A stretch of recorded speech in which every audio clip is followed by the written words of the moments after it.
भीम भैया, मेरी तरफ से आपको ये जन्मदिन का उपहार।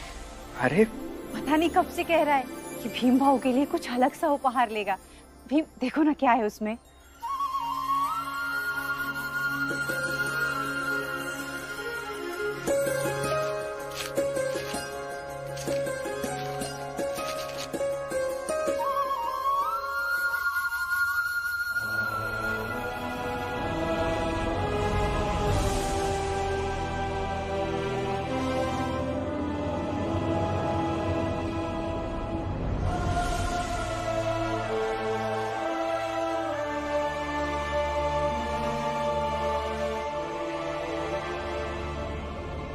जल्दी जल्दी हाथ चलाओ, कई किताबें भेजनी भी है।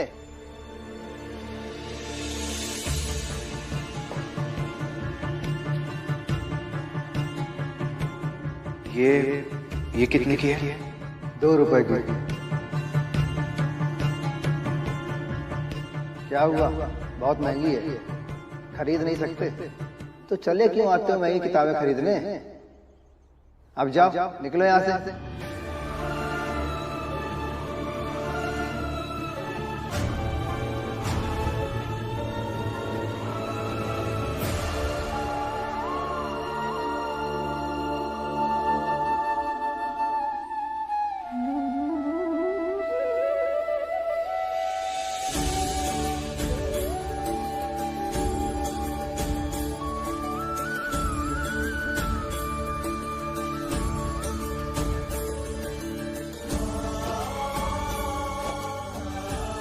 भीम भैया, उस दिन मैंने आपको देखा था इस किताब की कीमत पूछते हुए और पैसे कम होने के कारण किताब ना खरीदते हुए, इसलिए तब से मैंने पैसे जमा किए और आपके लिए ये किताब खरीद ली। ये सब करने की क्या जरूरत थी दीपक? भीम भैया, आपने तो हमें जीने का रास्ता सिखाया है और आपकी कुछ ख्वाहिश पूरी करने में मैं आपकी कुछ मदद कर सकूं तो मुझे बहुत खुशी होगी।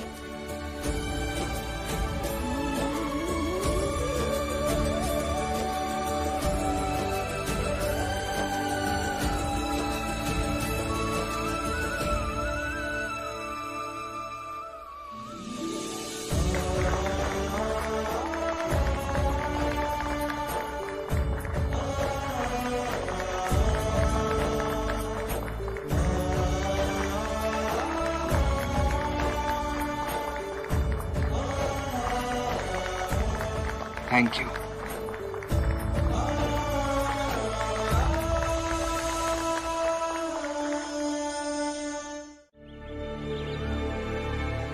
भीमराव, तुम्हारे गुरुजी से मिला था, थोड़ी बातें हुई तुम्हारी और लगा कि तुम सच में बहुत योग्य हो, इसलिए खुद तुम्हारे पास आ गया सरकारी फैसले लेकर।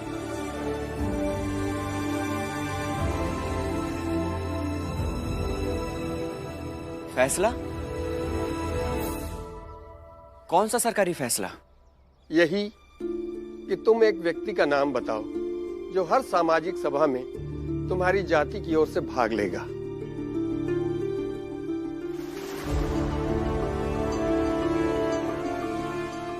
भीमराव। नहीं नहीं, मैं नहीं।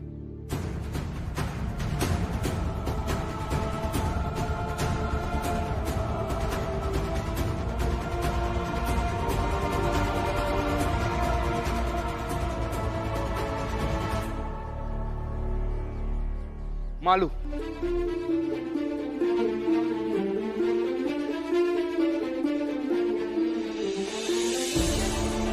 सर हमारी तरफ से मालू हर सभा में भाग लेगा। भीम, मैं नहीं भीम, मैं इतनी बड़ी जिम्मेदारी नहीं ले सकता। चिंता मत करो, जिम्मेदारी सर पर आएगी तो सब कुछ कर लोगे। और वैसे भी जो व्यक्ति शराब छोड़ सकता है वो कुछ भी हासिल कर सकता है।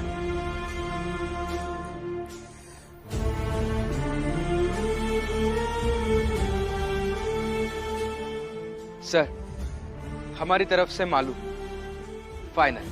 ठीक है।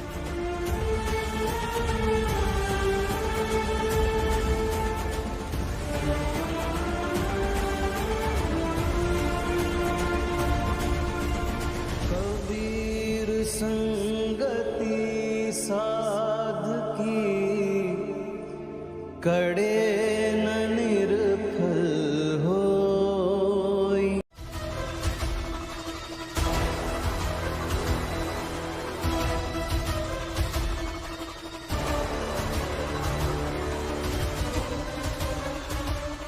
भाई साहब, कुछ काम मिलेगा? भाऊ, ये राम जी कर क्या रहे हैं? पता चल जाएगा। मैं बताता हूँ मालिक। ये राम जी काम ढूंढने जा रहा है। एक बात और मालिक, ये राम जी कई दिनों से बीमार चल रहा है, इसीलिए तो घर पर ही रहता था। अब देखो, बुढ़ापे में काम ढूंढने जा रहा है। ये जानकारी हमारे काम आ जाएगी। ऐसा है, अब उस चाल का खबरी हितेश नहीं, तू होगा। और ये बात किसी को बताना मत।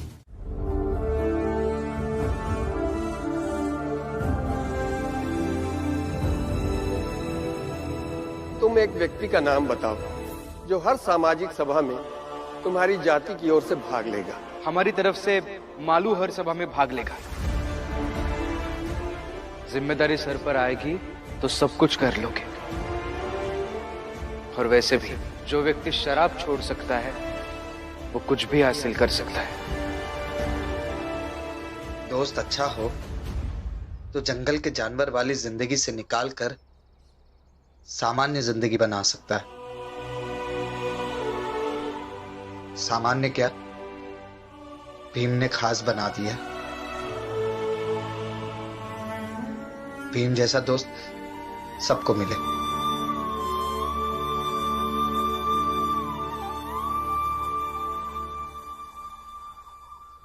मालो जी, भाऊ, आज बहुत ही खुशी का दिन है, इसीलिए आज मैं तुम्हारी पसंद की मिठाई ले आया। लो, खा लो,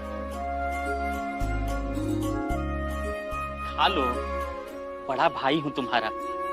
अब क्या जिंदगी भर ऐसे ही नाराज रहोगे? भाऊ, मेरे साथ जैसे आप रहे हैं वैसे में तो जिंदगी भर नाराज रहने का हक है मुझे।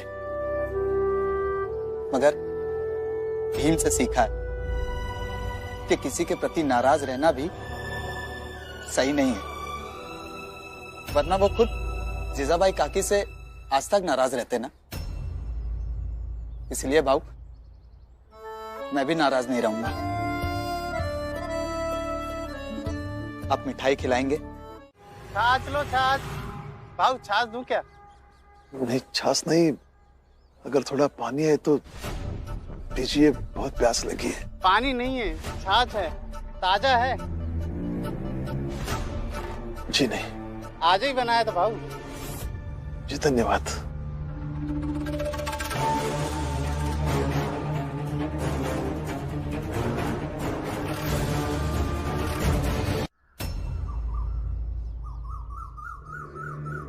छाछ लो, छाछ। छाछ पी लो, छाछ। ताजा ताजा छाछ पी लो। छाछ लो, छाछ।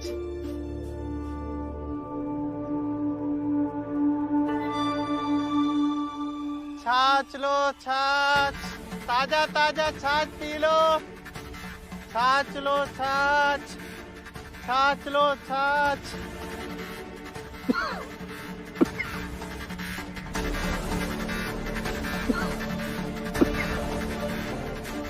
अरे पी लो ना भाऊ, अच्छा ताजा छाछ है, आपकी प्यास भी बुझ जाएगी। जी, मेरे पास पैसे नहीं।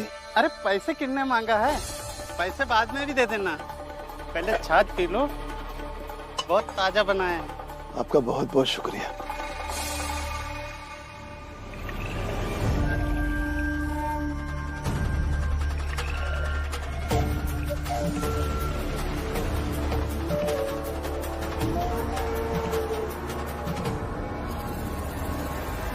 पियो, मजा आ जाएगा।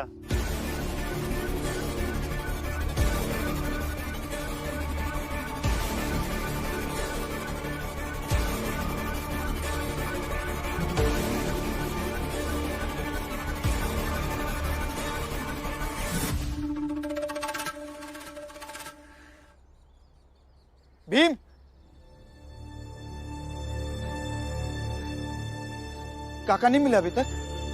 नहीं। आओ।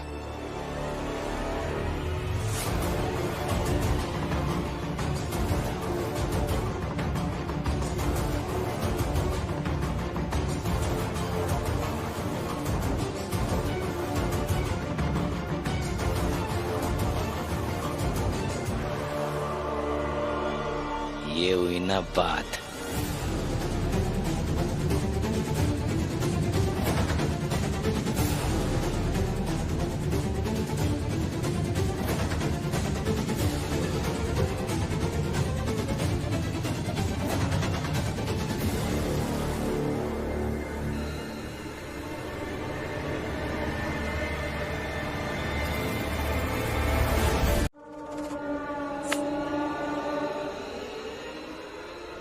भाऊ भाऊ भाऊ,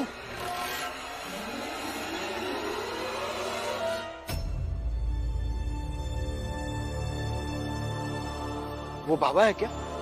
बाबा, काका, बाबा, बाबा, बाबा, काका, बाबा उठिए। बाबा क्या हुआ आपको? बाबा, काका, बाबा उठिए ना। बाबा, बाबा। भीम, एक काम करो, तुम डॉक्टर को बुला कर लाओ, हम लोग यहीं रुकते हैं। नहीं, तुम बाबा को लेकर घर जाओ, मैं डॉक्टर को लेकर आता हूँ। पकड़ो। काका। लो भीमराव, संघर्ष करके इतिहास में नाम दर्ज कराना चाहते हो ना? मगर अब तो तुम अपने पाप में उलझ जाओगे और तुम्हारा वर्तमान तुम्हारे भविष्य पर भारी पड़ जाएगा। भाऊ, अब घर चलते हैं। रात में भी बाबा गुस्सा हो गए थे और खाना भी नहीं खाया था और सुबह से चाय तक नहीं पिए। चलिए। हाँ चलो, मुझे भी वो चाल के सामने वाली शराब की दुकान वहां से हटानी है। अब सबको नौकरी से निकाल ही दिया है तो दुकान भी बंद कर ही देते हैं। चलो। उठिए ना, उठिए, आंखें खोलिए। क्या हुआ इन्हें? हमें रास्ते में मिले, पता नहीं पापा को क्या हो गया।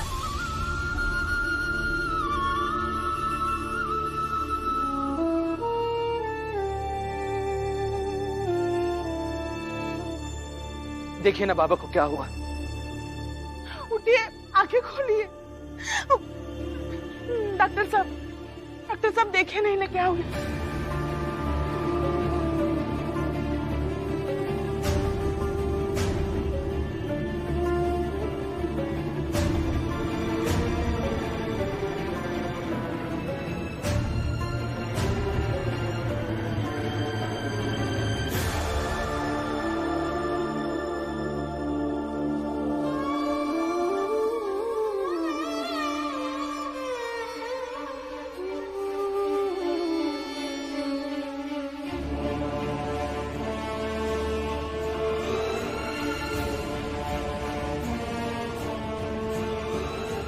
डॉक्टर साहब क्या हुआ इन्हें? ये आंखें क्यों नहीं खोल रहे?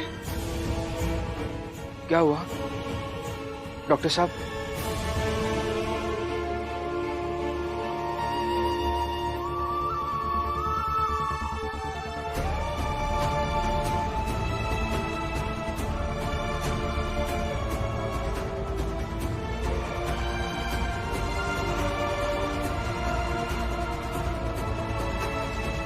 बताइए ना डॉक्टर साहब, क्या हुआ?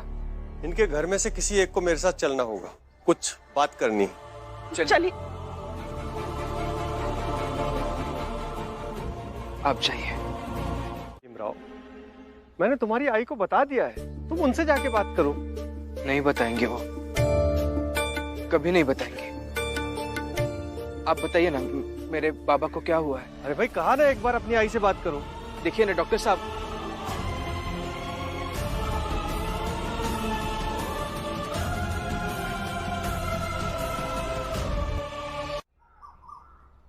भीमराव,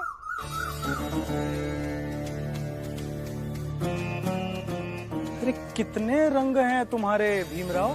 कभी तुम भाषण देते हो, कभी तुम पूरी दुनिया बदलने की बात करते हो, और कभी तुम एकता की बात करते हो। लेकिन असल बात तो ये है भीमराव कि तुम्हारे अपने ही घर में एकता नहीं है। माँ अपने पति की बात अपने बेटे से नहीं कह पा रही, ये सोचकर तुम्हें बुरा तो लगता होगा ना? महिपाल जी,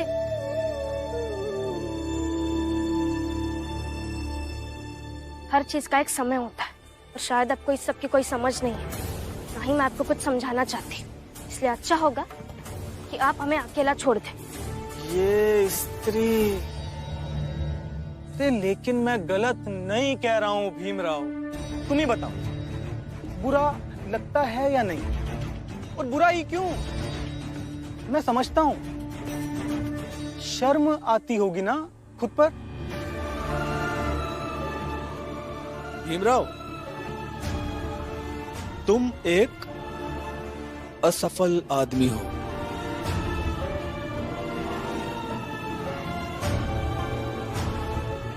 अरे जो अपनी माँ का नहीं हो सका, पड़ोसियों का नहीं हो सका, और तो और सुना है तुम्हारे भाइयों से भी तुम्हारा रिश्ता कुछ खास नहीं रहा। मतलब ये है कि तुम उनके साथ भी पूरी तरह से नहीं हो सके, और राम जी से भी तुम्हारी बात कुछ कम ही होती है, और फिर भी तुम्हारी नजर में इतने सारे लोग गलत और तुम सही। पहली बात तो ये कि ये हमारे घर का मामला है, और दूसरी बात, रिश्तों की बातें आपको क्या समझ में आएंगी,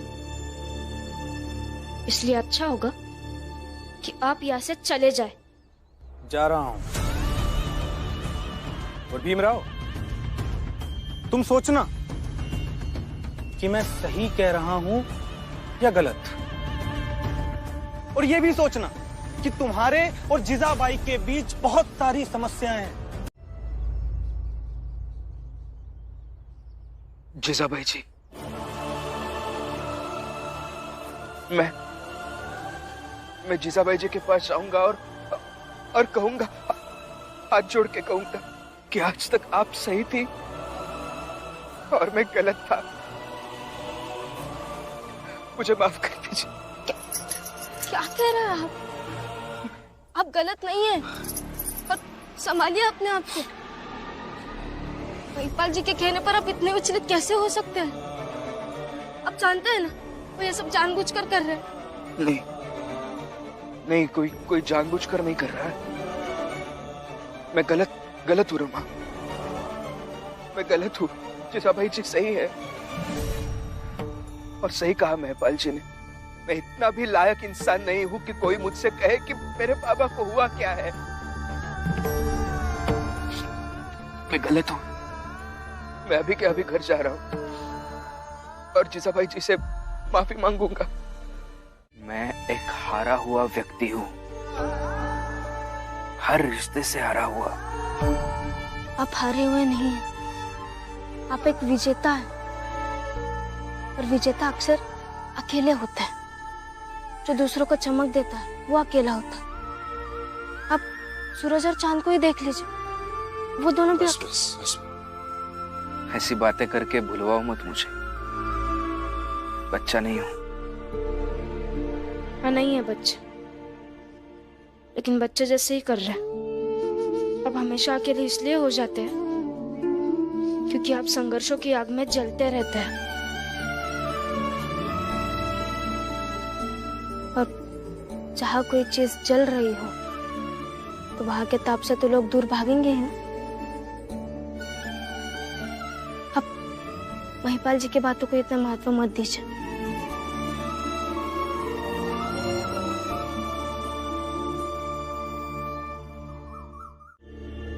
बस इतना ही कहा कि आपका अच्छे से इलाज कराना होगा। इलाज महंगा है और बहुत ध्यान देने की बात है, इसीलिए मैंने आपके बच्चों को कुछ नहीं बताया। मैं उन्हें बताती तो वो परेशान हो जाते, और वो परेशान हो जाते तो आपको अच्छा नहीं लगता। अच्छा किया तुमने। कुछ मत बताना उन्हें।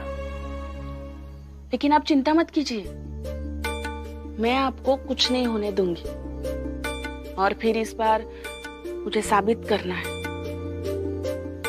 कि मैं सच में आपसे बहुत प्रेम करती हूँ, और आपका ख्याल रखने के लिए मैं अकेली ही काफी हूँ। कुछ भी कर सकती हूँ आपके लिए। जीजाबाई,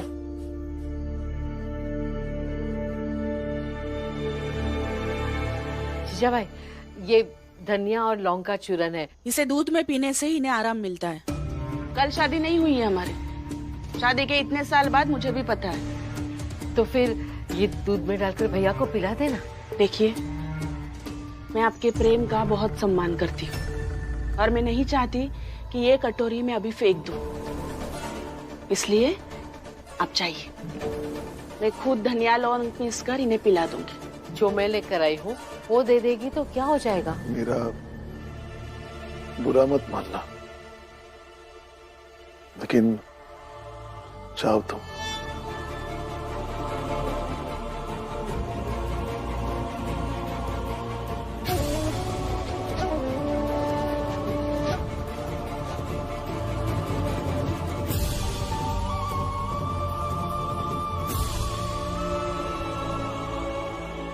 मैं आपके लिए धनिया और लौंग पीसकर दूध में मिला के लाती हूँ। अब आराम कीजिए।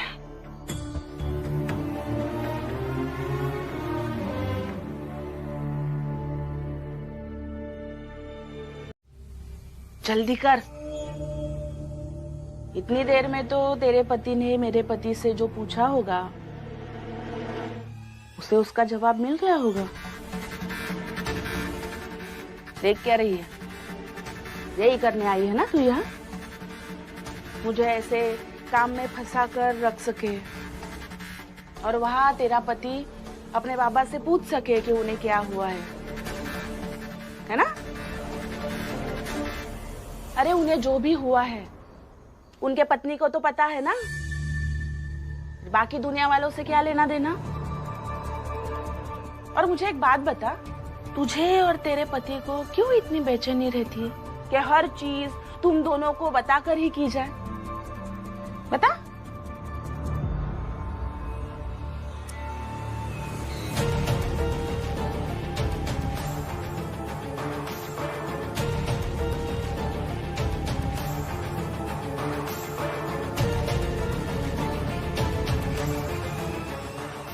क्या हुआ? बोल। लीजिए, ऐसे पहली बार नहीं हुआ कि मैं ये धनिया और लौंग पीस रही हूँ। और आप तो ये बिल्कुल मत सोचिएगा कि मैंने आपके खिलाफ कोई साजिश की है। हाँ, ये जरूर है कि हम जानना चाहते हैं कि बाबा को क्या हुआ, अगर आप बता नहीं रही हैं। और आप अगर वहां होती तो आप बाबा को भी बताने नहीं देते, इसलिए ये सब किया। अब चाहे जो समझिए आप इसे। लीजिए। फिर भी माफी मांगती हूँ, माफ कर दीजिए।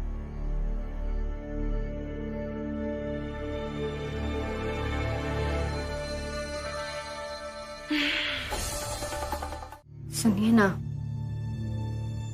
एक बात मैं बहुत दिनों से सोच रही हूँ। क्या? एक नई शुरुआत करते हैं, जैसे पहले था। हम सब साथ में बैठकर बातें करते थे, साथ में खाना खाते थे, रमा और भीम भाव के साथ भविष्य के बारे में मंथन करते थे। जीवन आराम से बीत रहा था। नहीं लक्ष्मी, मैं लौटकर घर नहीं जा सकता। देखो, मैं समझ रहा हूँ कि तुम ये चाहती हो कि सब लोग मिलकर फिर से इकट्ठा रहें, लेकिन अब ये नहीं हो सकता। क्यों नहीं हो सकता? बाबा अगर गलत भी थे तो क्या आप जीवन भर बाबा से दूर रहेंगे? हाँ, कोशिश यही करूंगा कि अब दूर ही रहे। लेकिन बाबा की तबीयत ठीक नहीं है। भीम,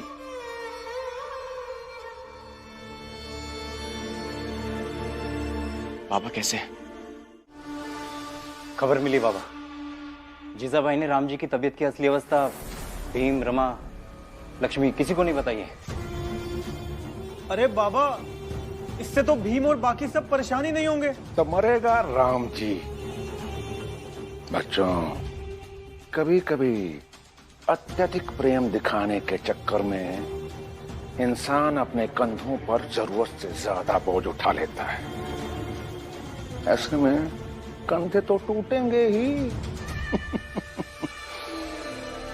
जब जीजाबाई का कंधा टूटेगा तो राम जी मरेगा, और जब राम जी मरेगा ना तो भीमराव की जिंदगी पूरी तरह से हिल जाएगी, बिखर जाएगी। इसलिए तुम दोनों चाय पियो और अपना अपना ध्यान पूरी तरह से केंद्रित कर दो कि भीम का बाप राम जी मर जाए।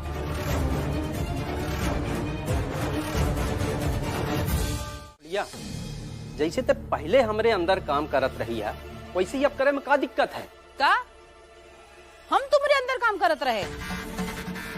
अच्छा, हमका तो लागत रहा कि हम लोग एक साथ काम करत हैं। तुम ऐसा सोचा तो ये बात का तो हमें अंदाजा ही नहीं रहा। तो अब तो पता चल गवा ना, सब करो। नहीं, कोई जरूरत नहीं है।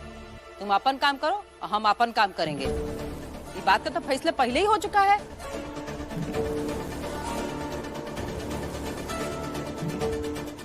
हम जानत हैं इस चाल में ऐसे बहुत सारे लोग हैं जो तुम्हारी मदद करेंगे।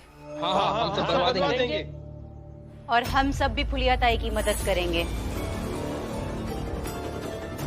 ठीक है, तो फुलिया कान खोल के सुन ले।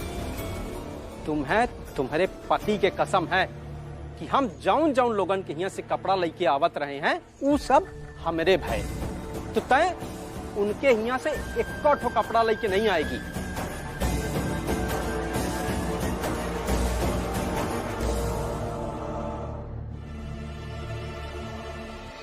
हाँ, तो नहीं लाएंगी। और जोखू भाऊ, हौसला रहेगा तो सब कुछ कर लेंगी फुलिया ताई। जोको, कितने गिरे हुए इंसान हो तुम। ए डलिया अम्मा, अब लड़ाई के बीच माँ अच्छा बुरा उठा गिरा ये सब बातें तो करो ही ना। जा रहे हम कपड़ा लेवे।